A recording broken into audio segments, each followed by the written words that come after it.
북한은 안보리 결의를 위반하면서까지 지속적으로 군사 도발을 이어오고 있습니다. 가장 우려스러운 부분은 고체 연료 탑재 ICBM 발사에 성공했다는 점과 처음 공개된 전술핵 탄두인 화산 31형일 겁니다. 기존의 액체 연료 탑재 ICBM 같은 경우에는 발사 준비에 소요되는 시간이 길고 또한 준비 과정이 분주하기 때문에 탐지하여 선제 타격할 수 있는 시간적 여유가 어느 정도는 있었습니다. 하지만 고체 연료 탑재 미사일의 경우에는 별다른 준비 과정 없이 십수분 이내에 발사가 가능하고 액체 연료 탑재 미사일처럼 넓은 개활지가 아니어도 헬만 진입할 수 있다면 험한 산세에서도 발사가 가능하기 때문에 그만큼 탐지가 쉽지 않습니다. 전략핵 탄두 같은 경우에는 방사포의 탑재에서도 발사할 수 있기 때문에 다른 방사포나 단거리 미사일과 섞어서 쏘면 쏘고 난 다음에는 사실상 막는 것이 어렵다고 볼 수 있습니다. 때문에 이제는 북한의 미사일 공격에 대해서 방어적인 자세만으로는 적절한 대응이 어려울 정도로 북한의 핵과 미사일 수준이 어느 정도 궤도에 올랐다고 볼 수 있을 것 같은데요.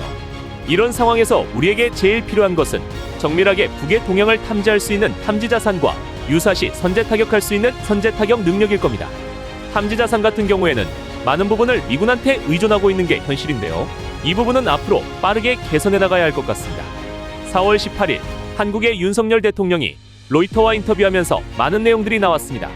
그중 하나가 현재 초고성능 무기를 개발 중이라고 언급한 부분인데요. 도대체 이 초고성능 무기가 어떤 것인지 그 후보군에 대해서 한번 알아보도록 하겠습니다. 첫 번째, 그래파이트밤이라고 불리는 탄소 섬유탄입니다. 과거 미국 캘리포니아 지역에서 훈련 중인 미군 전투기가 적의 레이더를 교란시키기 위해 미세한 금속 파편을 살포하는 훈련, 즉 체프를 뿌리는 훈련을 진행하던 도중 공교롭게도 전투기에서 살포된 금속 파편이 변전소 근처에 뿌려지게 되었는데요. 이후 오렌지 카운티의 넓은 지역이 모두 어둠에 휩싸이게 되는 사고가 발생하였습니다. 이 훈련 사고에서 아이디어를 얻어 개발된 폭탄이 바로 탄소 섬유탄입니다. 우리나라 국방과학연구소에서 킬체인 프로그램의 일환으로 현재 활발하게 개발 중인 이 폭탄은 한국명으로는 정전탄이라고 불리기도 하는데요. 유도키트가 장착된 폭탄 안에 탄소 섬유를 결합해서 만든 여러 개의 자탄을 집어넣어서 만들어진 폭탄입니다. 이 폭탄을 적의 전력시설이나 변압기 같은 고전압시설에 상공에 투하하면 공중에서 여러 개의 자탄이 분리되는데요. 이 자탄은 화학 처리된 탄소 필라멘트를 퍼뜨려서 전력선이나 변압기의 합선을 일으키고 정전을 발생시키게 됩니다. 이 탄소 섬유탄은 이라크 전쟁에서 미군에 의해 처음으로 사용되었습니다. 미군은 순항미사일인 토마호크의 탄두 안에 탄소 섬유 자탄을 넣어서 이라크 전력망의 85%를 차단했다고 합니다. 이후 1999년 5월에는 나토가 F-117 스텔스 전투기에서 BLU-114B라는 정전폭탄을 세르비아에 사용하여 세르비아 전력망의 70%를 차단하는 전과를 올리기도 하였는데요. 하지만 세르비아에서는 24시간 이내에 전력망을 복구했다고 합니다. 이후 지속적으로 전력망을 마비시키고 세르비아는 이를 다시 복구하는 과정이 반복되었는데요. 적의 입장에서는 아주 귀찮은 일이 될 겁니다. 당시 나토 대변인은 필요할 때마다 원할 때마다 전원을 끌 수 있습니다 라고 인터뷰에서 말하기도 했었습니다. 하지만 정전탄은 효과가 일시적이라 복구가 가능하고 절연체를 보강하면 단락되지 않기 때문에 근본적인 전력망 파괴를 위해서는 미사일로 전력시설을 파괴하는 게 효과적입니다. 다만 민간인의 살상을 줄이면서 유사시 긴급하게 적의 전력시설을 일시적으로 마비시키는 데에는 효과적입니다. 전력이 마비되면 상수도 시스템과 하수처리 시스템도 마비되어 심리적인 효과도 있습니다. 2020년 8월 18일자 제인스 보도에 따르면 한국의 국방과학연구소는 한국 공군에서 사용하게 될 정전폭탄의 개발업체를 선정했다는 기사가 있습니다. 풍산이 케이스를 제작하고 LIG-NEX1에서 80 유도키트와 시스템 통합을 담당하며 한화에서 신관을 개발한다는 내용입니다. 국방과학연구소의 이미지를 보면 폭탄이 쪽 유도키트에 접히는 2개의 메인 날개가 있고 뒤쪽에는 4개의 꼬리 날개가 있는 것을 볼 수 있습니다. 개발 비용은 수백억대 규모이고 2024년 말까지 전력화할 예정이라고 합니다. 두 번째는 고위력 현무미사일입니다. 고위력 현무미사일은 세계에서 가장 큰 재래식 탄도미사일입니다. 현재 한국에서 개발 중인 이 미사일은 현무5라 불리기도 하고 서로 다른 미사일이라는 주장도 있는데요. 아직까지 현무5와 고위력 현무가 같은 미사일인지 별개의 미사일인지는 정확하지 않습니다. 현무라는 미사일은 한국의 지대지 미사일 시리즈로 현무1은 단종되어서 이미 퇴역되었고 현무2와 현무3는 현재 실전 배치되어 있습니다. 현무2는 탄도미사일이고 현무3는 순항미사일입니다. 현무4와 현무5는 현재 개발이 진행 중에 있고 모두 탄도미사일입니다.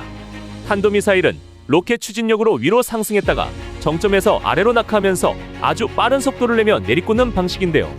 쉽게 설명하면 농구공을 던지면 포물선을 그리면서 위로 올라갔다가 아래로 떨어지는 개념이라고 보면 됩니다.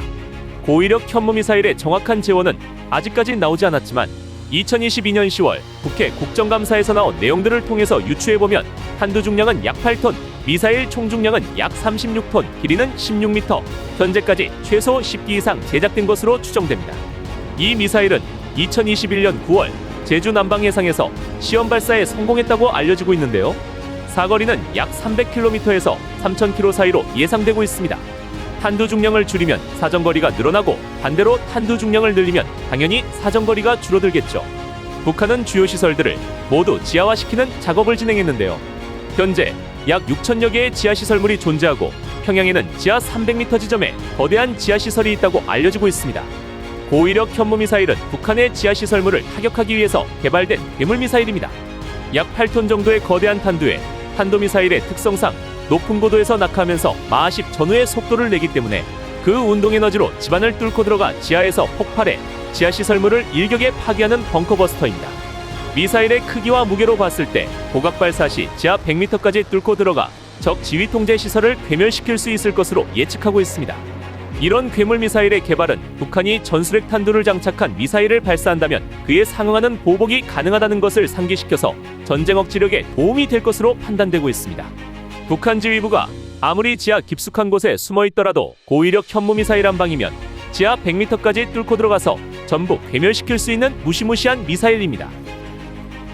세 번째는 전자기 펄스탄인 EMP탄입니다. EMP탄은 많이들 들어보셨을 겁니다. 강력한 전자기파를 순간적으로 방출해서 전자기기에 직접 회로를 태워버려 일시에 무력화시키는 폭탄인데요. 지상의 차량이나 전자제품은 물론이고 날아가는 비행기까지 일시에 작동이 정지되어 버립니다. 교통, 통신, 설비, 방송, 하다못해 SSD나 USB 같은 메모리까지도 영구적으로 파괴되며 원전 설비 등에 사용될 때에는 대재앙을 불러올 수도 있습니다. 보통은 핵폭발이 일어난 후에 아주 강력한 EMP가 발생된다고 알려져 있는데요. 핵폭탄 이외에도 미사일이나 폭탄에 실어서 작은 규모의 EMP를 발생시킬 수 있는데 이를 EMP탄이라고 부릅니다. 핵폭발 시 발생하는 EMP에 비하면 강도는 매우 약하다고 합니다. 좀 전에 북한이 지하에 갱도를 만들고 시설을 전부 지하 요새화했다고 말씀드렸었죠. 이런 지하 시설물들은 당연히 모두 환기 설비를 갖추고 있을 텐데요. 예를 들어 이런 지하 시설 상공에서 EMP를 터뜨리면 지하 시설물의 환기 시설이 모두 망가지게 되고 그럼 밖으로 나오지 않으면 안에서 질식해 죽게 될지도 모릅니다. 생각해보니 출입문 잠금 장치도 작동하지 않기 때문에 문을 열지도 못하겠네요. 여하튼 군사 분야에서 EMP탄은 현대에 올수록 더욱더 주목받고 있는데요. 군사 장비가 점점 더 첨단화되고 통신 장비까지 발달하면서 반도체를 비롯한 각종 소자들이 많이 장착되기 때문입니다. 우리나라의 경우 2018년 1월 3일 국방기술품질원과 방사청에 따르면 국방과학연구소 주도로 반경 1km의 유효 범위를 가지는 EMP탄의 개발을 완료했다고 하는데요. 이후 5년의 세월이 흐른 지금은 어느 정도의 위력을 가진 EMP탄이 개발되었는지, 현재 개발 중이라면 개발 중인 EMP탄의 성능이 어느 정도인지 궁금해집니다. 로이터와의 인터뷰에서 언급된 그 초강력 무기가 실제로 어떤 것일지 정말 기대되는데요.